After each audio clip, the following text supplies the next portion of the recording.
Hi, guys, and Hi, welcome to this episode of Working the Tease Better Than Sex. I am Julia Reed Nichols. and I'm Kitty Cat DeMille, and I would introduce a guest, but we don't have one today. It's just the two of us today. That's okay. You're one of my favorite people to talk to, anyways. Oh, nice. And so, same with me. Wait, you're your favorite person to talk to? No, that's not what I meant to say. I meant to say, I I, get it. I, I think you're pretty great too. I think you're pretty great too. Thanks. So how have you been, Kat? Where are you at right now? I'm in Florida today, but I will be in Vegas in 2 days, right? Today's Monday. Monday, Yes, yes. I'm today's going to be Monday. there. Today is Monday. I'm going to be there on Wednesday, so that's 2 days away. We have to remember the days of week again because the world is picking up. So Yes. And I think I will say that anyone who feels overwhelmed by how quickly the world is coming back, that is totally okay. You are in very good company around here. yeah, It feels like things went from nothing to, very booked. We had I had my first triple booking day in over a year on Saturday. So that's ah, exciting, right? it's very exciting. And I'm Uh, also vaccinated, so I'm wearing my shirt. If for the people that are watching this, it says "Hug me, I'm vaccinated." Excellent, excellent. Congratulations on the vaccination. Thank you, thank you. It means I can hug people and interact in the world and feel good about it. So I'm excited about that. And we have a lot of fun things coming up, and we've done a lot of things since the last time we've talked. Yes. So tell me, what have you all done? Okay, well, first there was Drive Up Pinups, which was our Valentine's Day event. Which was Um, amazing. and Kat came into town for that. Thank you, Kat. I did. She's very supportive. She saw it as an audience member in the cars, but it's where people could drive up and see the show, and it was a lot of fun. The cast was really good, and we did it with the Swing It Girls. hmm Which is our friend Erin's group. They're like an Andrews Sisters trio, and we did it at the Erotic Heritage Museum, where we're hoping to start a more regular show up soon. So it was just really nice to get that partnership going and get the show going and see people perform in a safe, COVID-friendly way. It was a lot of fun. It was like a different type of show. Instead of people clapping, they honked their horns, which I thought was adorable. Yes, honk their horns, flash their lights. I kind of was like, oh, with my epilepsy, it's probably a good thing I'm not a part of this show. It's like literally, I was hiding out. I was literally like hiding like the troll in the van, running all this sound. I'm becoming quite the sound engineer. Which is amazing and so necessary. It's like I always pity that I don't know more about music and sound because of the way it becomes hard to communicate with musicians and sound people after a while. Yeah. Well, it's definitely a skill that I'm learning. So that's one thing we did. But we also, this is something I'm very, very excited about. We opened a new space. It's called the Drawing Room by the Event People Creative Co-op, which is our corporate arm that does like corporate parties and events and hooks up creatives with really cool private bookings and all that stuff. We've now started a space that we use and other people can use for rehearsals and events and workshops. We have a yoga class that's going to be going out of there on Wednesdays. And it's just a whole lot of fun. Mowgli's in there. Mowgli is in there. For anyone unfamiliar at this point with Mowgli the dinosaur, he's my bedazzled 10-foot dinosaur. He's covered in like a ton of rhinestones. So He's amazing, and he does the trick of pulling people into the space. So the drawing room is right next to a place called The Garden, which is an LGBTQ plus establishment.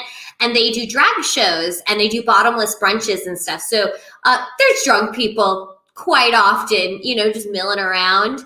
And when a drunk person catches eye of Mowgli, they come in and they have to just stare at it and talk about it. I had a couple come in on Sunday and they were like, your place is the happiest place I've ever been. This is the best room. Like, I mean, it's a really nice feeling in there. It's not your typical venue. We do have a stage now, but the stage can be taken down. It's really a blank canvas and it's a lot of fun. And I think I'll speak for myself. I'm having a lot of fun kind of figuring out exactly what it is and creating how it's going to impact the community here. It's a lot of fun. Yeah, it's kind of like it definitely has like a Burning Man kind of feel to it, where it's like, let's play and explore and figure out what we want to be in this space. Yeah, exactly. And you know, the really cool thing about it is we're in Vegas, so there's always people here that are down to see shit. So we're happy to be a part of that community. And we've also started a new show. Working the Tease has a new weekly show every Saturday out of that space. Right now, it is a very intimate burlesque show with 20 guests allowed, but we did sell out our very first show this week. So if you guys want to come see it, please check that out. There's links on Working the Tease's site, WTTburlesque.com, as well as the eventpeoplelv.com. So nice. Yeah, and it's a comprehensive show in terms of like, even though this, like, you run drinks next door, correct? Yeah, so you can get drunk at our show. We play drinking games. We also have a kava station for people that are not into alcohol, but still want to kind of be included in that environment. Mm-hmm. We also have water if you're into that. That's cool too. It is Vegas. So it is Vegas, and you should probably drink some water too. But it's a lot of fun. You know, it's a very intimate show. It's kind of, I call it old school. It feels like an old school burlesque show to me because it's a rotating cast. You never know who you're going to get. Different hosts, different performers. Some of these people are the top performers in Vegas who are doing this show just because they want to do it. And we're very lucky to have them. And like this week, we had this amazing circus performer who could do things with her body that like most men would only fantasize about. It was amazing. So yeah, if you guys want to check that out. I mean, Kat's going to be performing this Saturday. I will, and it is going to be tied into a bigger event, correct? The WTT show this week. So yes, so the Working the Tease show is part of the Stalking Sessions, which is an ongoing female empowerment series where we're going to celebrate all the fun parts of being a female. We have activations, a pasty making station. Kat's going to be doing some tarot cards. We're going to be speaking, both Kat and I are going to be speaking on chapters from our upcoming book, Beauty's an Inside Job. I know we've been promising this book, but it is coming. Here's the thing, is we really want it to be good. Yeah. It's just as we're writing it, we just kind of keep experiencing things in our life that we feel like we need to reinforce in the book. So it's coming alive. It's almost there. The cover's awesome. I gave in to you, Kat. I won't say which one, but I decided I liked the one you liked. Okay. Yeah. Okay. Yeah. So we'll have a cover reveal at some point. But it's a very sexy cover. It's fun, and it everyone decided it would be something they would pick up at an airport if they walked by it. That's how we decided which cover. Yeah, I mean, like, you know, it's okay if you want to get your spiritual advice in the chick lit form, because, like, I love a good chick lit, you know? Yeah. And it's the kind of book I would enjoy reading. I don't know what everybody likes, but I know what I like, and I know what's helped me, and I know the things in my life I'm trying to reinforce, and that's what this book is. And it's also a whole lot of fucking fun, and there's a lot of really great wisdom in there that is not ours. So... It is true. Everybody who is, in my opinion, picking this book up might be picking it up because of our burlesque history and the cool things that we've done with our lives. But like the stuff inside of the book is universal. It really is. It really is. And when that's ready for pre-sales and all that stuff, we'll announce it to you guys. But it's very exciting, and you can hear some of that information this weekend at the stocking sessions. I'm personally going to be talking about the importance of being naked more. Oh, well, that sounds intriguing in itself. Like, Yes, it is. I had to record many promo videos of me naked this morning to get ready. I was like, hopefully nobody gets into my iCloud in the next hour before I can edit these and put the censor bar over them. I don't know. Right. Yeah, exactly. It's just the skin you're wearing right now anyway. Exactly. Yeah. Exactly. Now I know that there is like a person we're featuring at the stocking session. Mm-hmm. So she's actually been a guest on this podcast, Vixen DeMille. She does those great body empowerment classes. She's going to be here. She's going to be teaching burlesque. She's also a specialty artist. So for people that already do burlesque, she is going to be doing, or people who don't, but she's going to be teaching fire classes, technique classes like glove removal, stocking removal classes, different things like that. So, yeah, and if you really want to get into it, she's going to be doing a 6-week course where you sign up, and on Sunday you get to have your first class with her, meet her, all that good stuff here in Vegas. It's for Vegas locals, really, or if you want to come back, if you're from out of town, I guess you can. And you do the class, right? And that's going to be Sunday. And then virtually, Vixen's going to work with you over the next 6 weeks to develop an act. And then you get to come back to our space and premiere your act for your friends and family. That's amazing. Yeah, you're going to have a Las Vegas burlesque premiere. Yeah, in the Arts District, which is like the coolest place in Las Vegas. It really is. I mean, I don't want to brag, but it is. It is. It's like, it's such a funky little area, and there's murals on every wall, and that's where they do Life is Beautiful, and they've got great cocktails, and it's such a fun area to have an event space. Exactly. And you get to make your debut in the same stage that our professional Vegas entertainers do the show every Saturday night. So if that's something you want to do, please do get in touch with us, because we would love to make that happen for you. Burlesque has opened so many things in my life, and I didn't even know that I needed them opened. So I encourage people to give it a try. Yes, I definitely encourage it too. I am talking at the stocking sessions about the importance of playing different characters and in your life, which, as anybody who gets into burlesque realizes how enjoyable it is to give yourself permission to maybe play roles that you are not normally playing in your life, or that you need to play more of. Like, I feel like with quarantine, I've spent a lot of time in yoga pants and not a lot of time in high heels. And as we're segueing back into high heels, I'm like, oh, this is a different person. I know this person.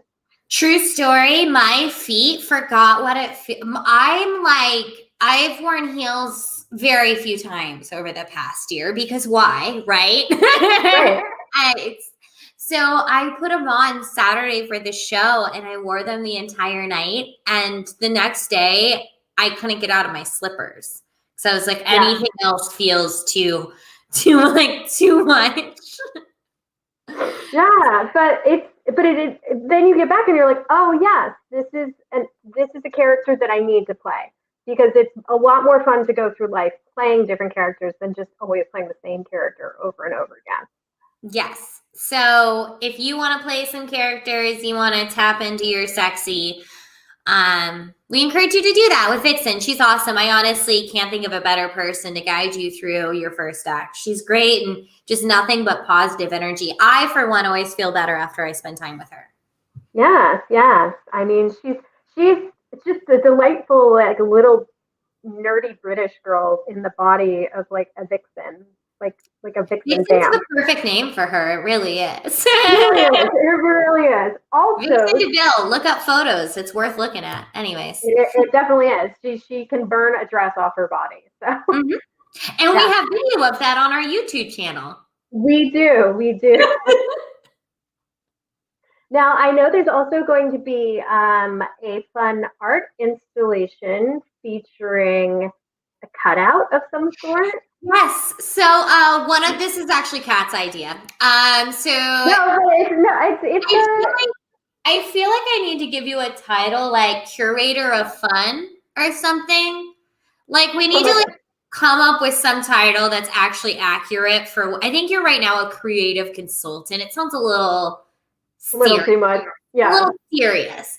You're really like the curator. She comes up with all the fun stuff. So she came up with this idea, those like carnival cutouts. So as we do these women empowerment series, we want to celebrate women in the past that have really led us to where we are. And one of the women in burlesque that we look up to, if you're a performer, is Gypsy Rose Lee, because she really made it so mainstream, and she was very talented and witty. She wrote her own jokes, controlled her own act. She was independent once she got free of her mother. That's in the musical. If you're into musicals, watch the musical. That story's in the musical. But it's a wonderful, wonderful icon. So we're going to do a cutout of her so people can take photos like they're at a carnival. And we get to do a new cutout every time we do this. So if anyone has ideas of other fucking amazing women we should feature, I'm open to that. Yeah. You can contact us on our socials. I'd love to hear what people's suggestions would be. Right? I know. I was like, when we were doing it, I was like, how do you know? You got the corset, you got the hair, Yeah. But it's going to be fun. There's going to be all kinds of fun stuff. We're going to be doing yoga in the morning. So come and get your stuff on. Who's doing the yoga? So we're very lucky. We're going to be partnering with Try Yoga. It's trauma recovery yoga. It's a very different kind of yoga. I've actually never done it, but I've heard so many amazing things about it. So I'm very happy. I'm going to be there for sure taking that class. If anybody wants to meet me, that's where you can stalk me at, right there. I will be there taking that class. I think it's at 9:30 in the morning in Art Square. And I'm thrilled because they have a really good reputation, not only in Vegas, but all over the world for the work that they do with a lot of recovery communities and veteran communities and people that really need to heal through movement. Nice. Yeah, I've never taken a class with them. I've never actually heard of them before this. You introduced me to them, and I think it's so interesting. Like, you're like, oh, that's so cool and different, because yoga has the ability to have such a different variety. Like, there's, it's like all the people with like the yin yoga and then the yang, and so I'm excited to try yoga. Yay! We're gonna try yoga together. I know. So we got 2 people come into the class, so I got a good segue into that one. Yep. And then the show that night is going to be a little different. I will just say that it's outside, which is really cool. We're doing it outside because honestly, everyone should come see Vixen. So we want to give it as much capacity as we can right now. And the safest way to do that is being outside. So you buy basically like a picnic square. We give you a little blanket. We're going to try to get you guys some food and drinks in there so you can have a picnic and watch a burlesque show with some of Vegas's top burly performers, including Kat. Yep. Yes, I will be doing my signature act, which just means I've done it a million times, so it's the best one to go back to after quarantine. I was thinking about this, and I was like, well, I probably have the most sense memory with this one, so let's do this one, because like autopilot's just going to go back into like.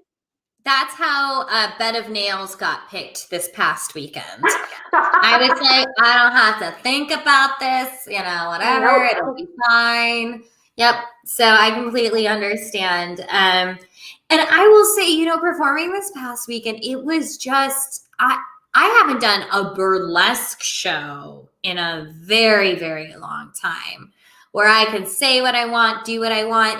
The thing about pinups on tour is that there's like brand standards. so you can only go like so far with that show. But we had dicks hanging from the ceiling.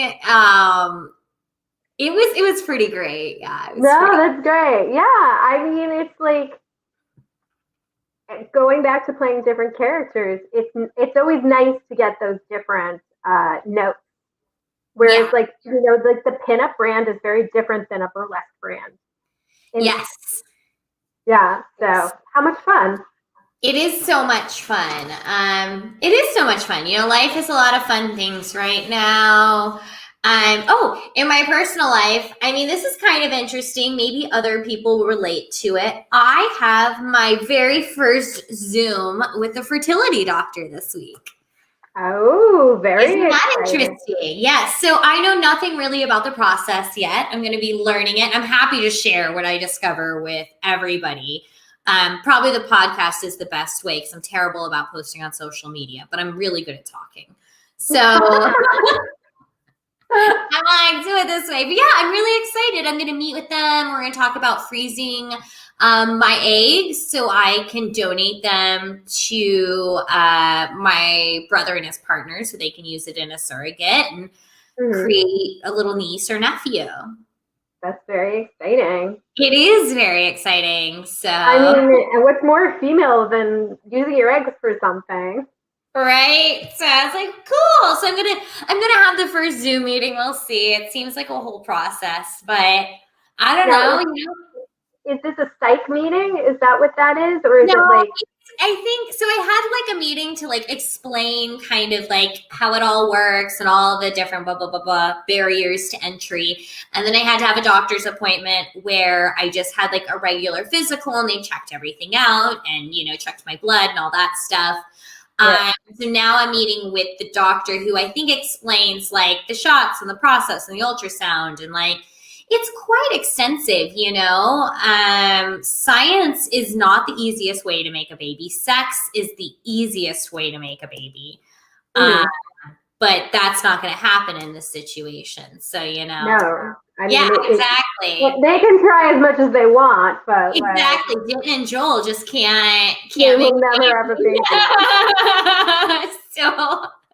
So other alternatives. And the great thing is that I'll have some frozen for me and I can save them for whenever I find if it happens to be later in life. And, it's a nice thing. And it's definitely something that I'm like, this is an interesting journey to go on because I don't know anybody that's done this. Yeah, I actually don't know anyone who's done that journey. I mean, I know people who have gone for like the fertility and infertility issues, but like I do know somebody that's done it as like a donor to other families. I guess. Like as like a paid. Yeah, like as a paid donor. Yeah. Actually, I mean, it's not a bad option for performers that are looking to free up their time. I feel like most people, not most people, because that's wrong, but a lot of people I knew in their 20s talked about doing it. Yeah. The majority of the people that I know who talked about it did not do it, but there were multiple conversations about it when I was in my 20s. It seems like such a useless asset in your 20s when you're like, I don't want these things. Like, I'm not trying to get pregnant right now. It seems like you're like, I'm wasting $60,000 a month or whatever it is. I don't know. But money. I mean, who knows? I mean, I feel like it's kind of like selling underwear. I feel like everyone was always like, I could sell my underwear. I could do that. But then you know anyone who did? One girl. I know one girl who sold her underwear. I went to college with her. Yeah. And she was like pretty open about it. She was like, yeah, I sell my underwear. I have a P.O. box and I write them letters. This was back when you had to like write letters to people. Okay. Yeah. And be like, here, Johnny, I wore these panties for 3 days just for you. And then like sell the thing. Oh man. I remember when I first, this was when I was first dancing at Hustler. And it was like, I think I started in like early January and then the AVNs happened at the end of January. And I ended up talking to these guys who launched a product at AVNs that year. And it was it was called pussy spray, and you would spray your underwear so it would smell like a pussy had been worn in them.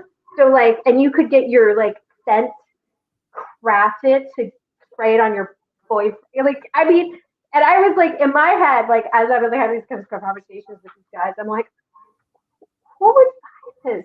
You know, because in my mind, it made no sense because, like, I wouldn't do it. But, like, there's always somebody out there that's willing There to is pay an audience for everything. There is. I don't judge anybody. I'm like, whatever you're into, if it doesn't harm anybody else, you go for it. Like, I don't get it, but whatever. But like that one I actually kind of get on like a pheromone level. Like I get how that somebody could be attracted to that, but like it's kind of like, I mean, I guess you like the smell of your partner, but I don't necessarily want it like bottled. Right. Like oh man, yeah. And you could get different like time lengths. Like there was like 1 day, 3 days, and like 7 days or something like that. It was like 7 days. Ew. I was like, okay. Okay. Because like I had literally been dancing for like 2 to 3 weeks, and I still was like I have to say, like dancing opened my eyes to so many sexual things that I did not even know existed before that. Like, yeah. It's definitely, there's something for everybody, and luckily we are in a judgment-free zone around here. So we are, and everything I say that is probably in some way deemed critical, I'm just saying in jest, because like really you should do whatever makes you happy.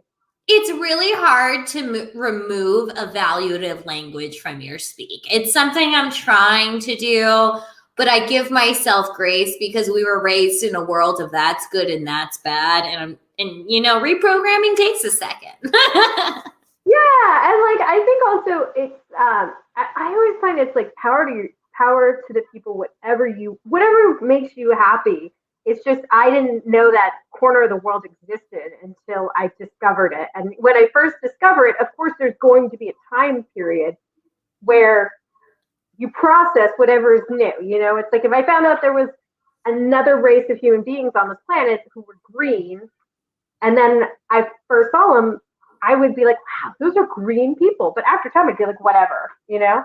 Exposure therapy. Yeah, it's like the more you get used to something, you're like, whatever, that's not a big deal. Like, yeah, you know, I think it's that whole argument, that's why representation matters. People are like, why does it matter? It matters because it makes things normal, and normal makes things not judged. And when things aren't judged, people feel more free to live their life, and therefore are happier, more productive, and a better society is all. So, you know, we're just trying to make the world a better place. Exactly. It's all about world peace. It's all about being happy. Whatever floats your boat. Oh my God. I wish I could just like explain that lesson to so many people. I'm like, you know what the point of fucking life is? To be happy. If you're perpetually unhappy every day, then I encourage you to examine that, because that's not the default of life. That is the condition we put on ourselves. That is the resistance we have put on the default. And the default is love and happiness. Exactly. Speaking of love and happiness, you found an interesting article this week about relationships and attachment styles, right? I did. Let me get that piece of paper. Yeah, I'll pull up a little photo for the people that are watching. Okay, I found it. Yes. So this one's about attachment styles, which through the course of doing these podcasts, I've discovered that this is like a big thing in the world of relationships now. And we've talked about it a little. So this one was an article about relating it to the characters of How I Met Your Mother, because it's a show kind of like Friends that most people have seen at some point in their life. My neighbor was on How I Met Your Mother. Really? Yeah, I live next to Doris Roberts in the Hills.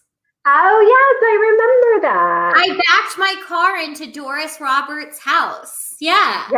Yes. Yeah, so for those of you that don't know, the Hollywood Hills have very narrow roads. And like my second day living in my house in the Hills, I backed into my neighbor's house, went to tell them that I would fix it.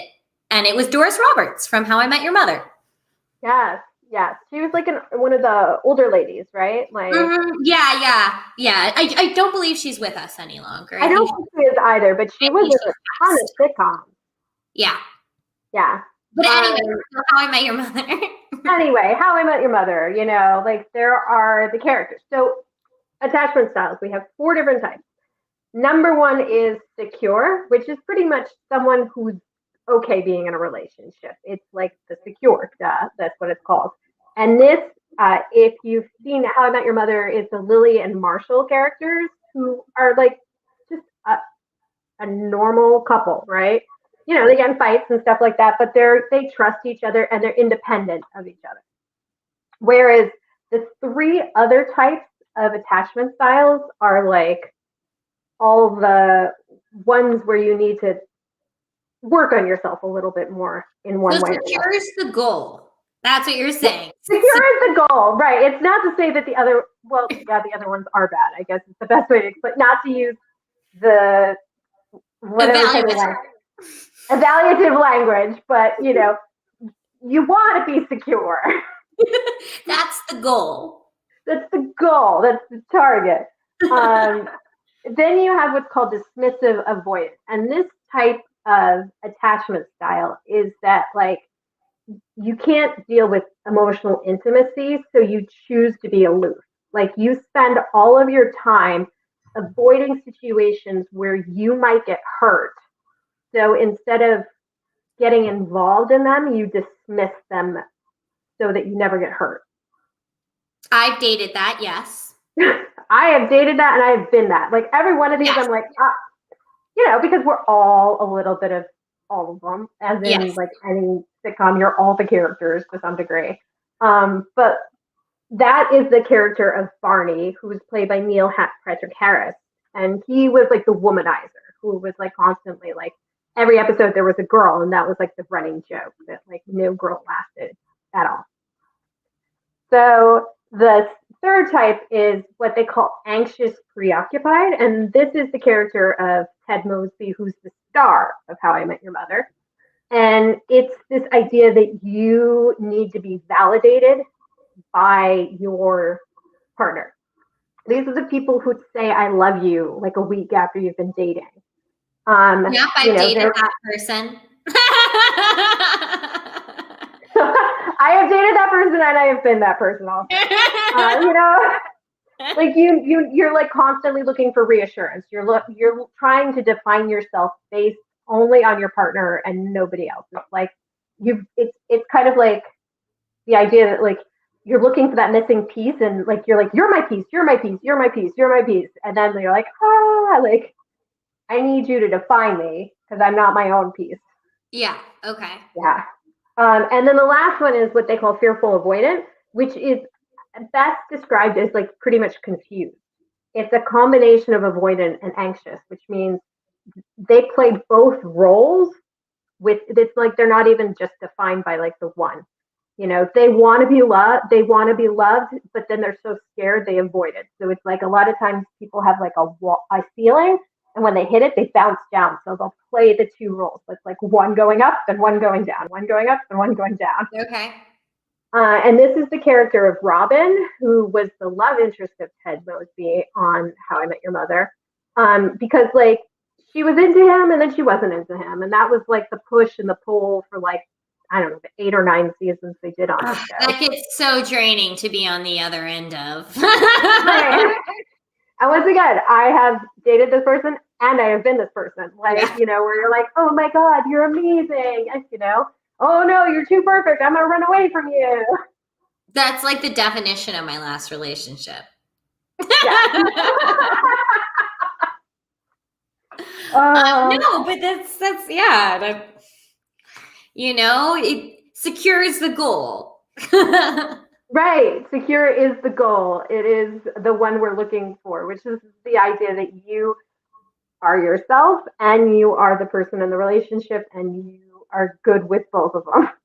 Yes. So I think that my major takeaway is that if it's not secure, adjustments need to be made either in the person, behaviors, attitudes, thoughts. Right. Something needs to change. Yeah. Your standards need to be communicated in a way that's going to get you to the course correction that you're looking for. Exactly. Well, I mean, and that's really, I mean, How I Met Your Mother is, I mean, it's a really popular show. I mean, I think it's like one of the most like rerun type shows, but it was so popular because it was based on relationships and these different kinds of relationships. And not all of them were necessarily healthy, you know what I mean? But not everybody's relationships are. And I think especially when you get into the world of really like examining that sort of thing, you kind of start to realize, well, a lot of people are just okay with that, and that's okay too. Right. Yeah. Yeah. I mean, and it's a sitcom, so like everything's like heightened for comedy purposes anyway. But like it's I find it so interesting because like in some ways, segueing to our next bit when we're going to talk about Sex in the City, like people define themselves like, oh, you're such a Carrie or you're such a Miranda, you know? Especially Such a when Charlotte, yeah. when that show came out, those were words that were uttered a lot for like No one wanted to be a Miranda. no one wanted to be a Miranda. No one. And like it's funny because this is not the video we're going to talk about, but I watched an entire video on how the opinion of Miranda in the last 10 years since the show ended or whatever, 15, has gone up and Samantha has gone down. Because Samantha was very popular when the show was out, but like she's the one that's so not emotionally connected for the majority of the show. Oh yeah. No, she's a very self-destructive creature. That's Samantha. Right. Which we all are, you know, no judgment on Samantha. Well, because you know, like which goes back to we're all of these characters. It doesn't matter what show it is. Like we laugh at anything that we find funny because we relate to it in some way. Otherwise, we wouldn't even laugh at it. So it's like you're like, oh yes, I've been the Charlotte, I've been the Samantha, I've been, you know, the Miranda, and I've been the Carrie. Yeah. I mean, like, I know I've said this before, but like, I never intended my life to become quite as close to Carrie's as it's been. I just don't live in New York City, so, you know, that's good. Yeah. No, but the video you showed was actually a really interesting point that I had never thought about. Yeah. And it was about how the way Sex in the City ended was a betrayal to the overall intention of Sex in the City. Yes. So, for anyone who's maybe watched the show after it was on television, like where you like binge watched it and you're like, oh, I'm going to watch it through, like after the fact, the difference between the pilot episode and the series finale episode are so different because like the first one is so bitter at the world and it's like there's this seedy like kind of sax music playing and it's like this is just the way it is, and then by the end of the TV show she's in Paris and the costumes are like the Met Gala costumes, like it became such a fairy tale by the end, which is not a good, you know, like it could be a good thing or a bad thing, but it was definitely like I feel like the genre of the show changed throughout the course of like the 8 seasons that this show happened. Yeah, I 100% agree with that. I mean, kind of the thing that stood out to me was there's so many things in the early seasons about how the relationships in your life that matter are your friendships and your love relationships are meant to float through. That was a very common thing, which, you know, as someone who's in my 30s and single, you know, I really do rely on my friendships. My friendships are very, very close and important to me. I'm just as close as my family is. And I have so much more faith in them than I do my romantic relationships.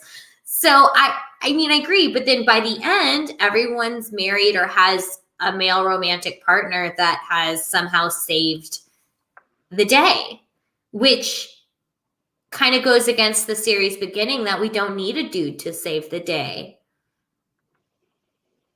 Yeah, I mean, to me, I feel like it was just the evolution of a show, right? It's the evolution of the story that was told. Because if you do listen to, and this studio, which is done by the people, it's a YouTube channel called The Take, which I really enjoy because it goes into tropes. And as a writer, you get to see like patterns. Like, they do ones and they're like, this is what the weird girl character is. And they'll spend 20 minutes explaining it and showing how it's evolved. And this is what it was in the 40s and the 60s and the 80s. And they love pop culture things. It's all like reference to pop culture in one way or the other. So they have an entire playlist on Sex and the City, because when you start to think about it on a bigger scope, especially for me, because I didn't have a crazy dating history in like high school or college to some degree. I've learned a lot of like how it was supposed to be fabulous from watching this show. Dating is supposed to be fabulous. It can be fabulous. I shouldn't say that. It can be fabulous. Yeah. Yeah, but like, it's something that I have definitely thought about a lot in the last year of my life being in quarantine, is that how much of what our life is based on the stories we tell ourselves. And if we're not telling the stories, it's stories we're listening to. And the easiest way to find stories to listen to is television or a podcast, or movies or sports. But like we pick our totems, like, in the way that like for me as a 20-something, Sex and the City was my totem. So it's a question of like, what do you want your story to be? And it's not that, this YouTube channel has a tendency to be a very feminist take on things. So like usually there's a point where they're always talking about like how the true feminist agenda has been sideways. Undermined in one way or another. But it's, it's run by two very smart intellectual women who see the world in that perspective. So, I don't know if Sex and the City was a betrayal from like the first to the last episode, but it definitely changed. It evolved. Like, and I think, it also evolved because people wanted that. People do want the story where everybody gets what they want. Yeah. I mean, we do. We want that is a very, the thing is that nobody wants to be in a bad relationship, but when you're in a good relationship, it feels really good. And when your friends in a good relationship, their life usually gets very big and very open. It's only when people are in shitty relationships that it sucks. And that's the thing, is that like the first part of the series was in that none of them were they're all kind of shitty relationships. So like going through that phase of dating really sucks. But then ideally, as you go through life, we all kind of level up and we realize we deserve more. We set our standards and we do find partners that meet us where we're at and give us what we need to get what we want out of it, Right. Like, we grow, they grow, we grow, they grow. That's like what a good partner is. And like, granted, like, even if you're in a relationship, you might grow and you might become different people, but like, the ideal is that you're going to be closer to love through yourself, and then the partner is going to reflect it. Yeah. And in the meantime, you always have your friends, right, Kat? Well, yeah. I mean, like, I think that it's very important overall to recognize that a relationship is a relationship. And, it doesn't matter if it is a romantic relationship, because that's a nice relationship, but the moment we define our self-worth only by a romantic relationship, we're missing out on all the other places we have relationships in our lives. Well, you're one of my favorite relationships. You are. Thank you. You are one of my favorite relationships. Complimenting yourself. I have been doing a lot of Duolingo lately, and when you're learning another language, like you start to question the position of how you put your own language.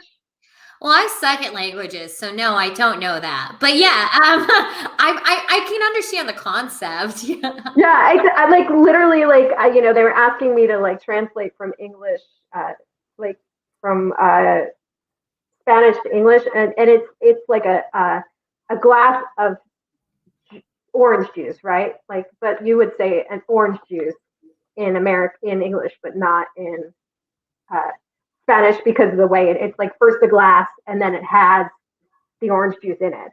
Yes.